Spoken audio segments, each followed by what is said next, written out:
చాలాసార్లు దేవునికి విరోధమైన పాపము చేయకుండా మనల్ని ఆయన అడ్డగిస్తూ ఉంటాడు.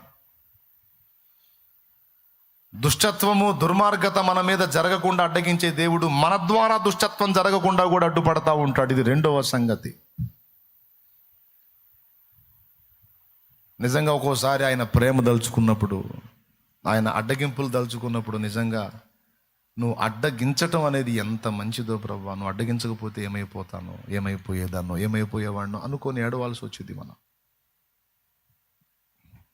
దేవుడు తన పని చేయునట్లు ఏది మనకు దొరకకుండా అడ్డగించాడు. అది మేలా కీడా. ఒకవేళ ఏది అడ్డగించకుండా ఏదో ఒకటి నాకు దొరికేటట్టు చేసినట్టయితే నేను అడ్రస్ కూడా ఉండేవాడిని కాదు. మీకెవరికి కూడా నేను తెలిసేవాడిని. షాలేం రాజు అనేవాడు ఎవరికి తెలిసేవాడు కాదు. ఈరోజు నేను మీకు పరిచయం అయ్యాను అంటే నా దారులన్నీ దేవుడు అడ్డగించి ఈ దారిలో నన్ను నిలబెట్టడమే దీనికి కారణం. ఈరోజు నువ్వు ఫీల్ అవుతుంటావు, ఏడుస్తుంటావు, దుఃఖపడుతుంటావు, బాధపడుతుంటావు. అందరికి అన్ని దారులు ఓపెన్ అవుతున్నాయి, నాకేంది నాయన అన్నీ మూసేసి కూర్చున్నావు? ఏనన్నే బతకని తలుచుకోలేదా? సావగొట్టాలనుకున్నావా? చుట్టూ శూన్యం పెట్టేశావేంటి? ఏంటైనా నా పరిస్థితి అని నువ్వు అంటే దేవుని సమాధానం, అవును, నువ్వు నేనన్న దారిలోనికి వచ్చిన దాకా నీకు ఏ దారి దొరకదురా. నా కుమారి దొరకదు, నా కుమారుడా దొరకదు. నువ్వు నా దారిలోకి రావాలి, నా పిలుపులోకి రావాలి, నా ఏర్పాటులోకి రావాలి, నువ్వు లోబడాలి. ఇది న్యాయం కాదు బ్రవ్వా అని మనం అనకూడదు. ఎందుకంటే మనం కాళ్ళ ముందు జీవితాన్నే చూస్తాం, ఆయన మన భవిష్యత్తు చూస్తాడు. అప్పుడేమో ఏడుచుకున్నా, దేవుడి మీద ఏడవని రోజు లేదు. కూర్చొని నన్ను చంపేయచ్చుగా అని కూడా అడిగా. నాలంటాడు వాడు, బతకటం అవసరమా? నా ప్రాణం తీసుకొని ఆయన నా అంతటా నేను చేస్తే నరకానికి పోతా ఆత్మహత్య చేసుకుంటే, అందుకే నువ్వే ఏదో ఒక వంక పెట్టి లేపేసాయి అని కూడా ప్రార్థించాను. మీకు తెలుసా, ఒకసారి కాదు చాలాసార్లు. దేవుడి కృప, ఆ ప్రార్థన మాత్రం వినలా. విన్నట్టయితే అప్పుడు పోయేవాడిని. వినలా. కొన్ని ప్రార్థనలు దేవుడు వినకపోవటమే మంచిది మనకి. అప్పుడున్న బాధను బట్టి అలా అడిగా. దేవుని మహాకృప, దేవుడి కార్యం చేశాడు. కాబట్టి ఇప్పుడు 3 విధములైన అడ్డగింపులు మనం చూసాం. నంబర్ 1, దేవుని పిలుపుకు మనం లోబడినట్లు ఏ దారి మనకు దొరకకుండా ఆయన అడ్డగించటం అనేది మనకి మేలు. ఒకవేళ నువ్వు అలా అడ్డగింపబడుతుంటే మరి ఏ ఏర్పాటు, ఏ పిలుపు నీ మీద ఉందో ఒక్కసారి నువ్వు పరిశీలించుకో, విమర్శించుకో, దేవుని ముందు కూర్చో. నీకు అర్థం కాకపోతే అడుగు, దేవుడే మాట్లాడతాడు నీతో. ఒకటి, మనము దుష్టత్వం చేయకుండా కూడా అనేక సార్లు ఆయన అడ్డగించాడు. నువ్వు అట్లా చేయకూడదు నాన్న, నువ్వు అది చేయొద్దని ఏదో ఒక విధ డిస్టర్బెన్స్ వచ్చేసి నీ ద్వారా దుష్టత్వం జరగకుండా ఆయన నిన్ను ఇప్పటి వరకు కాపాడుకొచ్చాడు. అడ్డగించాడు, చాలాసార్లు అడ్డగించాడు. ఎంతమందికి ఈ అనుభవాలు ఉన్నాయో మీ పర్సనల్ మీకే తెలుసు. ఆయన పదే దేవుడు అడ్డగిస్తుంటే ఆయన అడ్డగిస్తాడని మూర్ఖంగా మొండి కోడే దూడలాగా పదే నువ్వు అలా వెళ్ళకూడదు. దేవుడు నిన్ను అడ్డగిస్తున్నాడు, అడ్డుపడుతున్నాడు అంటే దేవుడు దాన్ని ఇష్టపడట్లేదని గుర్తెరిగి నువ్వు జాగ్రత్త పడాలి, మారు మనసు పొందాలి, దిద్దుకోవాలి.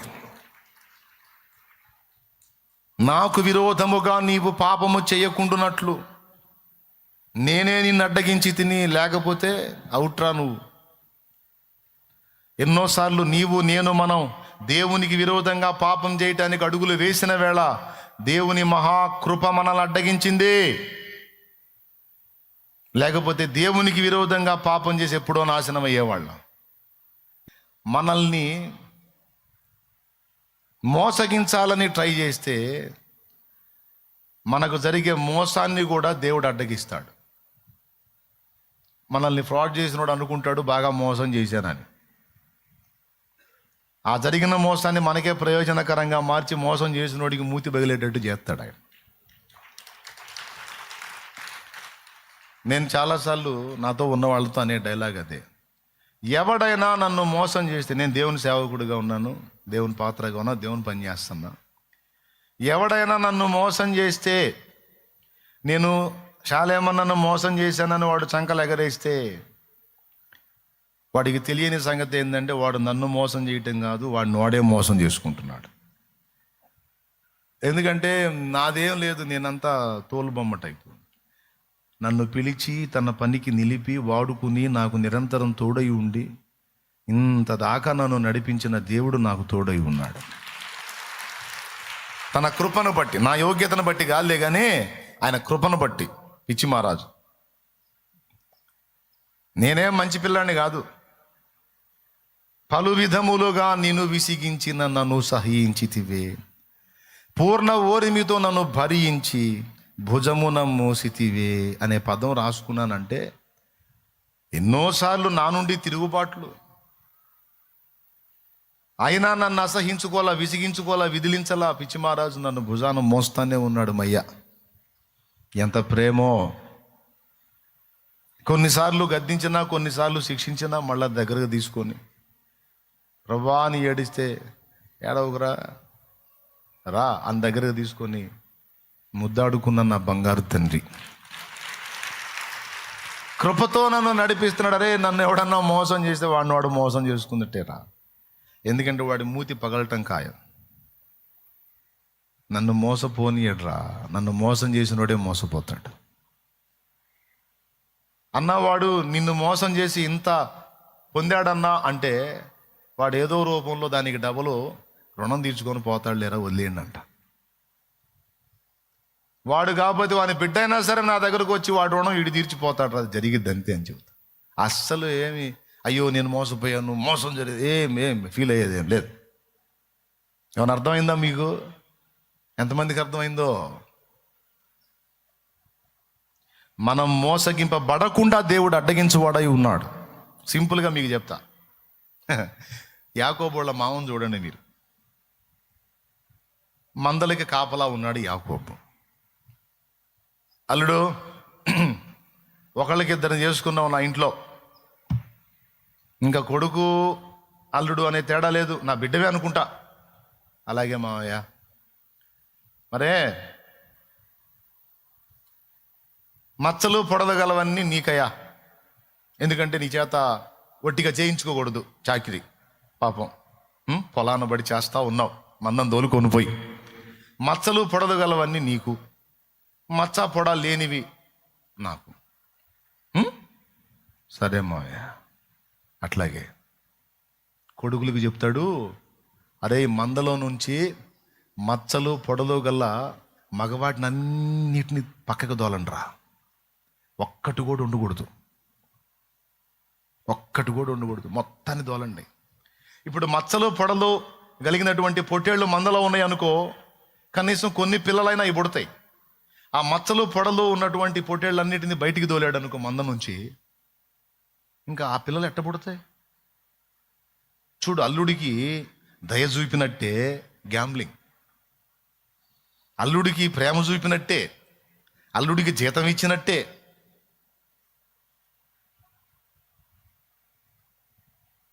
కొడుకులకి చెప్తే వాళ్ళు మచ్చలు పొడలు గల పొట్టేళ్ళన్నిటిని మంద నుంచి డివైడ్ చేస్తే ఒక్కటి కూడా లేదు అందులో. యాకోబుకి అర్థం కాదు. అది ఇవన్నీ తోలుకొని పోతే మరి ఇక నాకు పిల్లలు ఎట్ట అవుతాయి? సరే చేసేదేముంది, మోసం జరుగుతుంది. మచ్చలు పొడలు గల పిల్లలు పుట్టే అవకాశమే లేకుండా లాభాన్ని చేసి పాపం మందని సపరేట్ చేసి యాకోబుకి అసలు జీతం లేకుండా చేయాలనేది కుట్ర, మోసం. చూడండి, అప్పుడే ఉంది దరిద్రం, మామల్లుళ్ళ మోసాలు. అల్లుడు మామను మోసం చేయటం, మామ అల్లుడిని మోసం చేయటం అనే వ్యవహారం అప్పుడే తెచ్చింది. అయితే ఇక్కడ విచిత్రమైన విషయం ఏంటంటే, యాకోబు సింగిల్ పర్సన్ అయితే గొడవ లేదు. యాకోబు పిలుపు లేనివాడైతే గొడవ ఉండేది కాదు లాభాన్ని. కానీ యాకోబు దేవుని పిలుపులో ఉన్న వ్యక్తి, ఏర్పాట్లో ఉన్న వ్యక్తి, ప్రణాళికలో ఉన్న వ్యక్తి. యాకోబుకు దేవుడు తోడై ఉన్నాడు. ఆశ్చర్యం ఏం జరిగింది తెలుసా? లాభాన్ని ఎప్పుడైతే ఈ మాట చెప్పాడో వీటన్నిటిని దూరం చేశాడు కదా. ఆశ్చర్యంగా మందలో అన్ని మచ్చలు పొడలు గలయబడుతున్నాయి. ఎవరు చేస్తున్నారా పని?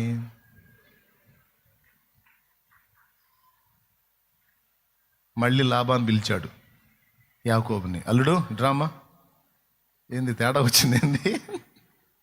కొడుకుల్ని తిట్టాడు. దరిద్రులారా, మొత్తం సరిగ్గా గ్రేడ్ చేయాలి కదరా, కొన్నిటిని వదిలిపెట్టినట్టున్నారు, అన్నీ అయ్యే పిల్లలు పెడుతున్నాయి. అల్లుడు మనం ఒప్పందం మార్చుకుందాం. అల్లుడు చెప్పు మాయ. ఏం లేదు, ఇక నుంచి మచ్చలు పొడలు గలవన్నీ నాకు, మచ్చలు పొడలు లేనివన్నీ నీకు, సరేనా? అదేంది మా అప్పుడు అట్టన్నావు ఇప్పుడు ఇట్టన్నావు అంటే, ఎందుకన్నాను అర్థం చేసుకో. నీ మంద పెరిగిపోయింది, నా మంద జరిగిపోయింది.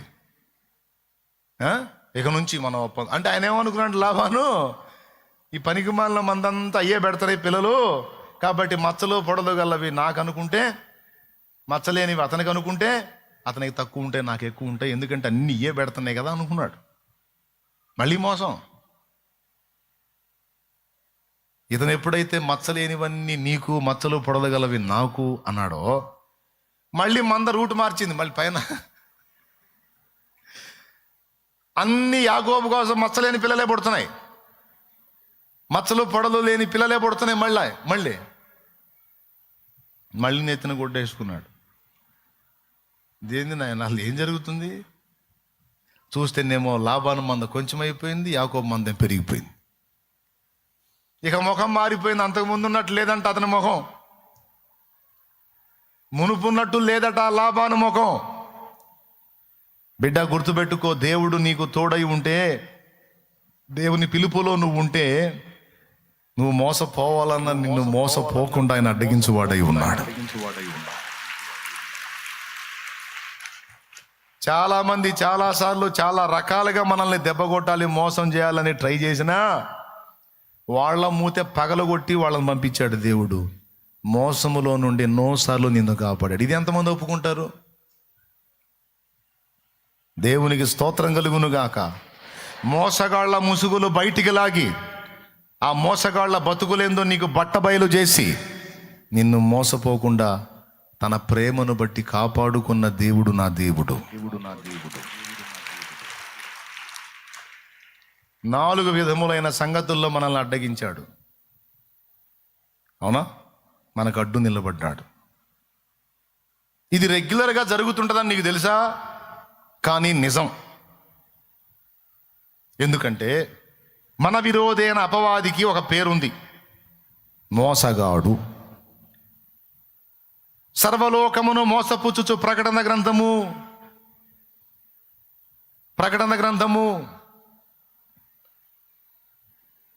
12:9 చూడు ఒకసారి.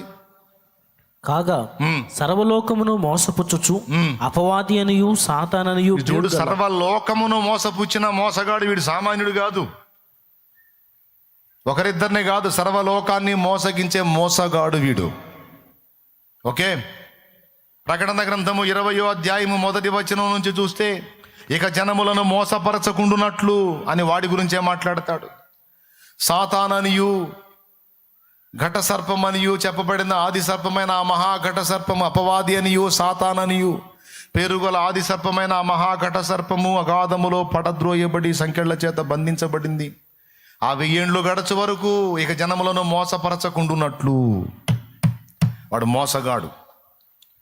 నిజంగా దేవుడు మనకు తోడై ఉండకపోతే ఈ మోసగాడి చేతిలో ఎప్పుడో అయిపోయేవాళ్ళం. ఆ మహానుభావుడు నిరంతరం మనకు ప్రాకారమై ఉండి, దుష్టత్వం పాలు మనం కాకుండా, మనం దుష్టత్వం చేయకుండా, ఆయన చిత్తం తొలగిపోకుండా, ఈ దుష్టుడి చేతిలో మోసపోకుండా ఈ 4 సంగతుల్లో నిరంతరం కాపాడుతూ ఉన్నాడు.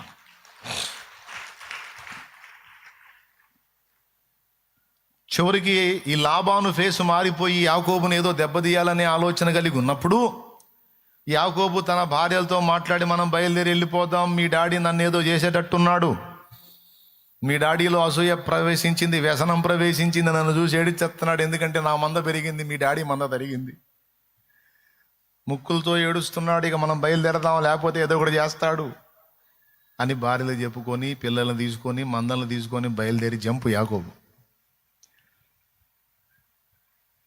వెళ్తే లాబాను చూసి, వీడు మోసం చేశాడు, మొత్తం తీసుకొని పోయాడు, నా మంద తీసుకొని పోయాడు అని మంది మార్బలాన్ని వేసుకొని యాకోబును తరుముతాడు, ఎందుకంటే దొరికితే చంపేయాలని. వ్యసనము, అసూయ రక్త సంబంధాన్ని కూడా శత్రుత్వంతో మార్చేస్తుంది. వ్యసనం, అసూయ అనేది రక్త సంబంధాలకు కూడా విలువ లేకుండా చేస్తుంది. ఈ అసూయ, ఈ కుళ్ళు, ఈ దరిద్రం, ఈ మత్సరం రక్త సంబంధాలకు కూడా పట్టించుకోదు. అప్పుడు ఉంది, ఇప్పుడు కూడా ఉంది. నువ్వు బాగుపడుతున్నావు అనుకో, అవతలోడు చితికిన స్థితిలో ఉన్నాడు, వాడు ఎంత దుఃఖపడతాడంటే నువ్వు నాశనం అయిపోతే రక్త సంబంధే కోరుకుంటాడు. ఇలాంటి దుర్మార్గపు మనస్సులు కూడా ఉన్నాయి. ఆనాడు లాబాను బుద్ధి కూడా అలానే పనిచేసింది. తరిమాడు యాకోబుని. ఇంకా కొంచెం ఒక్క రోజు జర్నీ చేశాడంటే యాకోబును పట్టుకుంటాడు, చంపేస్తాడు. ఈ రాత్రి దేవుడు దర్శించాడు. సొంత మామే, అటు మేనమామ, ఇటు పిల్లనిచ్చిన మామ, రెండు విధాల మామ, కూతుళ్ళ మొహం కూడా చూడలా. అల్లుడిని చంపేద్దామని శత్రువు అయిపోయాడు. సొంత వాడే శత్రువు అయిపోయాడు. అయితే జీవం గల దేవుడు లాబాను అడ్డగించాడు. యోసేపును చంపకుండా యోసేపు అన్నల్ని అడ్డగించాడు. మనల్ని కూడా దెబ్బ తీయకుండా మన శత్రువుతో మాట్లాడతాడు ఆయన. మన శత్రువులను దరి చేరనీయడో, లేకపోతే మనం ఎప్పుడో మన శత్రువుల చేతుల్లో చచ్చిన వారం సుమి. ఆయన అప్పగిస్తే తప్ప మనల్ని ముట్టగలవాడు లేడో. ఈరోజు శత్రు భయంతో భయపడుతున్నావా? నా దేవుని సెలవైతే తప్ప నిన్ను ముట్టగలిగే శత్రువు ఎవడు లేడో. నిన్ను ముట్టి ఎవడో బతకడు. ఎందుకంటే నిన్ను పిలిచినవాడు ఆయన నీకు తోడై ఉన్నాడు.